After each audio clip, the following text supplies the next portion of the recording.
बिस्मिल्लाहिर्रहमानिर्रहीम नहमदुहु व नसल्ली अला रसूलिहिल करीम अम्मा बाद। आज के सबक का हमारा दूसरा उन्वान है सहाबाए किराम के दौर में फ़तवा देने का तरीक़ा।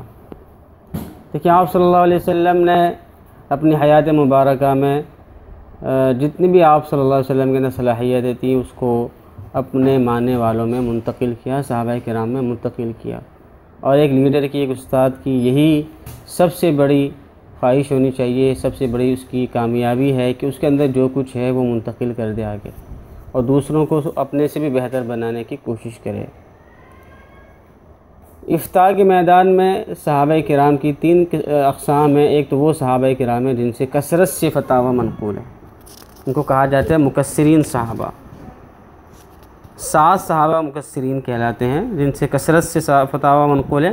हज़रत उमर रज़ियल्लाहु ताला अन्हु, हज़रत अली रज़ियल्लाहु ताला अन्हु, अब्दुल्लाह बिन मसूद, हज़रत आयशा रज़ियल्लाहु ताला अन्हुमा, ज़ैद बिन साबित, अब्दुल्लाह इब्न अब्बास और अब्दुल्लाह इब्न उमर रज़ियल्लाहु अन्हु। इनको मुकस्सिरीन इस अंदाज़ में कहा जा सकता है कि हर एक के फतावा को अगर जमा किया जाए तो एक पूरी जिल्द तैयार हो सकती है। दूसरी किस्म मुतवस्सितीन साहब हैं जिनसे फतावा एक मुतवस्सित तादाद में मनक़ूल है और इनकी भी काफ़ी बड़ी तादाद है। और इनके अगर में से हर एक की फतावा को जमा किया जाए तो छोटे से कॉपी तैयार हो सकती है। तकरीबन 20 या 22 के करीब सहाबाए किराम हैं। और तीसरी किस्म में मुक़िल्लून या मुक़िल्लीन है, मुक़िल्लीन सहाबा जिनसे बहुत कम तादाद में एक का दुक्का मसले तैयार है। ये ऐसे सहाबाए किराम हैं कि इन सब के फतावा को अगर जमा किया जाए तो एक छोटी सी कॉपी तैयार हो सकती है। फतावा सहाबाए किराम के फतावा पर अरब उलमा ने अच्छा काम किया है, मुआसिर उलमा ने भी, और मुख्तलिफ़ मौसूआत इस मामले में तैयार हुए हैं। किसी में हज़रत उमर रज़ियल्लाहु ताला अन्हु के फतावा को तैयार किया गया है, किसी में हज़रत सैयदना सिद्दीक़ अकबर रज़ियल्लाहु ताला अन्हु के फतावा को तैयार किया गया है। किसी का नाम फ़िक़्ह उमर है, किसी का नाम मौसूअत फ़िक़्ह अली है, किसी का नाम फ़िक़्ह आयशा है, फ़िक़्ह अब्दुल्लाह इब्न मसूद, फ़िक़्ह अनस इब्न मालिक, फ़िक़्ह अब्दुल्लाह इब्न उमर, इस तरीके के मुख्तलिफ़ नाम हैं। सहाबाए किराम के ज़माने में जो फतवा देने का तरीका हुआ करता था, तो देखें अकाबिर सहाबाए किराम की यूँ समझ लें कि मुख्तलिफ़ अदवार गुज़रे हैं। एक सन 11 से लेकर 60 हिजरी तक का जो ज़माना है उसमें अकाबिर सहाबा मौजूद हुआ करते थे, इसलिए फ़तावा हल करने में कोई परेशानी पेश नहीं आती थी। और हज़रात शेख़ैन रज़ियल्लाहु ताला अन्हुमा का एक बड़ा कारनामा ये था कि इन्होंने मसाइल पर गौर करने के लिए शूराई निज़ाम की बुनियाद डाली थी और कसरत से वो मशवरा किया करते थे। और इस सन 11 से लेकर 60 हिजरी तक का जो 50 साल का ज़माना है, इसकी कुछ खुसूसियात हैं। एक तो ये कि एक बहुत बड़ी तादाद में आप सल्लल्लाहु अलैहि वसल्लम के सोहबत याफ्ता और मिजाज शनास सहाबा मौजूद हैं। दूसरा ये कि सहाबाए किराम को जो इल्मी कमालात के साथ साथ सहाबाए किराम को इल्मी कमालात के साथ साथ तवाज़ो, सकाहत और आला तक़वा हासिल है। तीसरी खुसूसियत ये कि जो मसला मालूम नहीं है इसमें बहुत ज़्यादा एहतियात करने वाले हज़रात मौजूद हैं। चौथी खुसूसियत ये कि इस दौर में मशवरे का अहतमाम बहुत ज़्यादा होता था।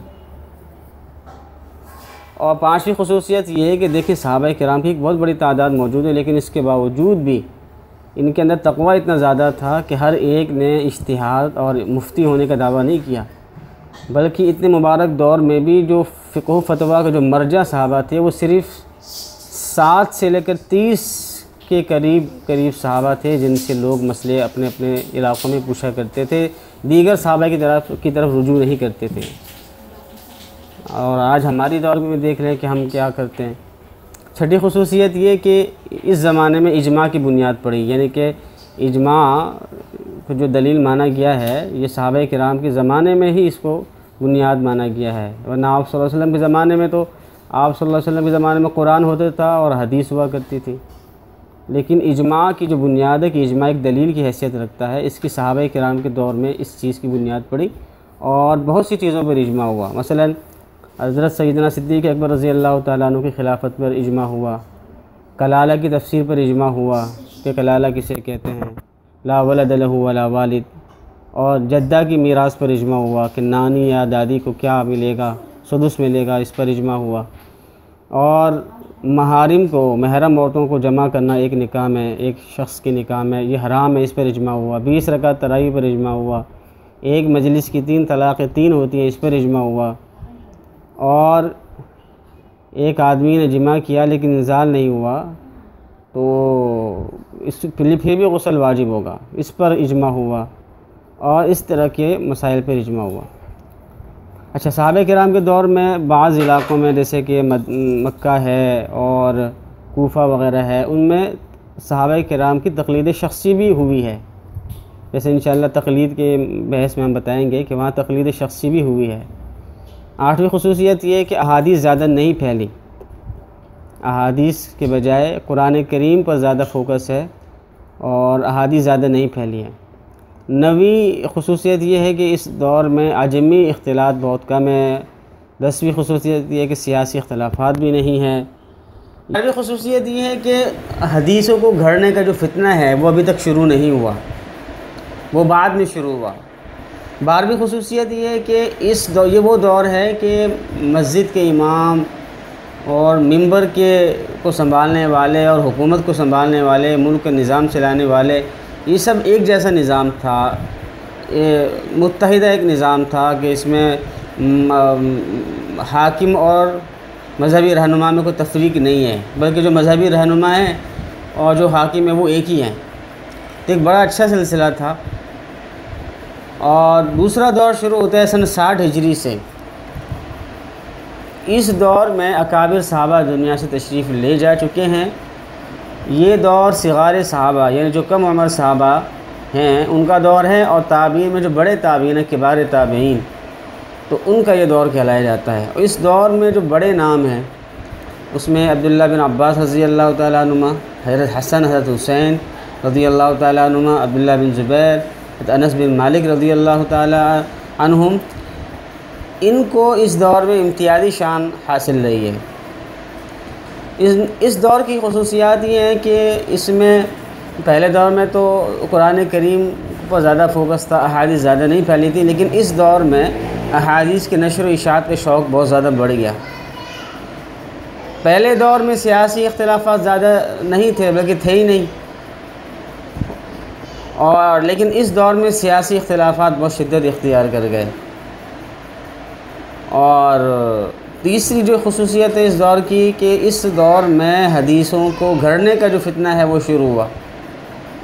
और जब हदीस के घड़ने का फितना शुरू हुआ तो हज़रात ने, अकाबिर ताबीन ने और सहाबा किराम ने सनद हदीस बयान करने का मुबारक सिलसिला शुरू किया, ताकि मालूम हो कि सही हदीस कौन सी है और ज़ईफ़ कौन सी है।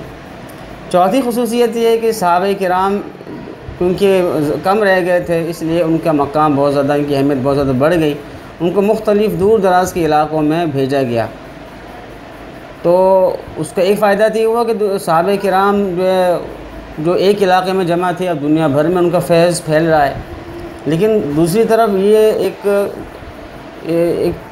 कमी ये हो गई, कमी ये देखने में आई कि सहाबा किराम का जो एक जगह इज्तिमा होता था पहले, और सहाबा किराम जिन्होंने आप सल्लल्लाहु अलैहि वसल्लम की ज़ियारत की है, जो आप सल्लल्लाहु अलैहि वसल्लम की सोहबत याफ्ता हज़रात हैं, उनका एक जगह पर जमा होना मुमकिन नहीं रहा।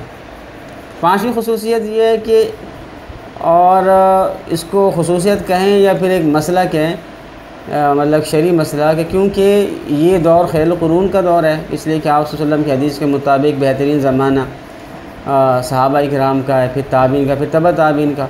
तो क्योंकि ये सहाबा और ताबीन के बीच का दौर है, तो ये भी खैरुल कुरून ही है। इसलिए इस दौर में जो भी इल्मी बात चली हो या अमली रिवायत चली हो, तो उसे बतौर सनद के पेश किया जा सकता है, बल्कि पेश किया जाएगा। अब देखिए, ये सहाबा किराम के दो दौर हमने आपको बताए, सन 11 से लेकर सन 60 हिजरी तक, फिर सन 60 हिजरी से आगे, और इनकी ख़ुसूसियात भी बता दी। लेकिन इन अदवार में उसूल इफ्ता क्या रहा, यानी कि फतवा देने के तरीके क्या रहे। तो देखिए, सबसे पहले तो ये है कि कुरान में करीम में मसला तलाश किया जाता था। अगर उसमें मसला ना मिलता तो सुन्नत रसूलुल्लाह सल्लल्लाहु अलैहि वसल्लम में मसला देखा जाता था। अगर बिलफर्ज उसमें भी नहीं मिलता तो इजमा को देखा जाता था, और उसमें भी ना मिलता तो ये 3 बड़े उसूल हो गए, कुरान, हदीस और इजमा।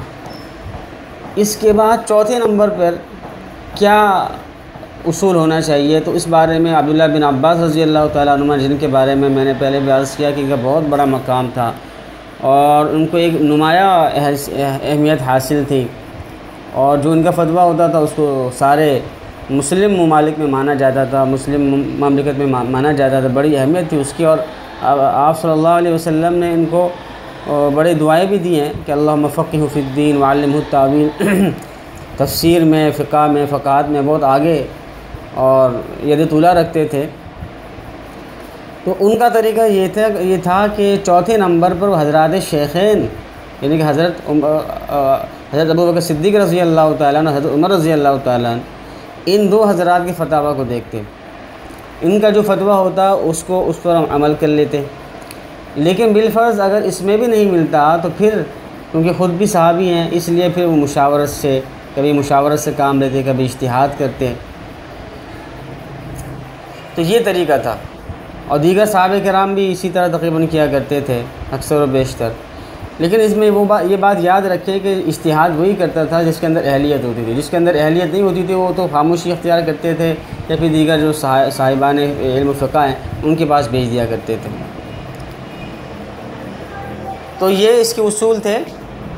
और यहाँ पे एक ज़रूरी बात यह है कि देखिए, मुज्तहिदीन ने और फ़ुक़हा ने बाद में जो 14-15 उलूम की शर्त लगाई है कि मसला वो आदमी निकाल सकता है, मुज्तहिद वो होता है जिसको कुरान पे, हदीस पे, तफसीर पे और हदीस के तमाम उलूम पर और तफसीर के तमाम शोबाजात पर, और इसी तरीके से सर्फ़, नहू, बलागत और मानी, बयान, इल्म इश्तिक़ाक़, इल्म लुग़त, और ये सारे उलूम में इसको महारत हासिल हो।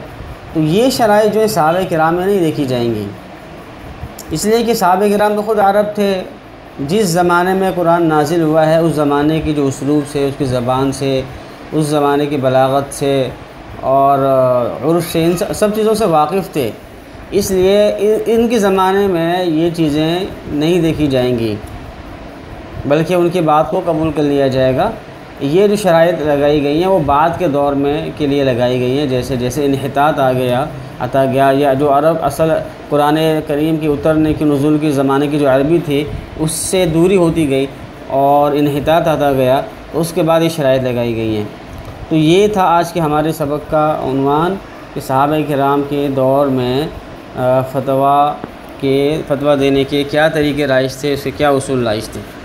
तो ये जो फ़र्क आ रहा है वो जैसे जैसे ज़माना दूर होता जा रहा है वैसे वैसे उसूल बढ़ते जाएंगे, जैसे कि इंशाअल्लाह आइंदा असबाक़ में आप देखेंगे कि फिर वो उसूल बड़े हैं, कम नहीं हुए।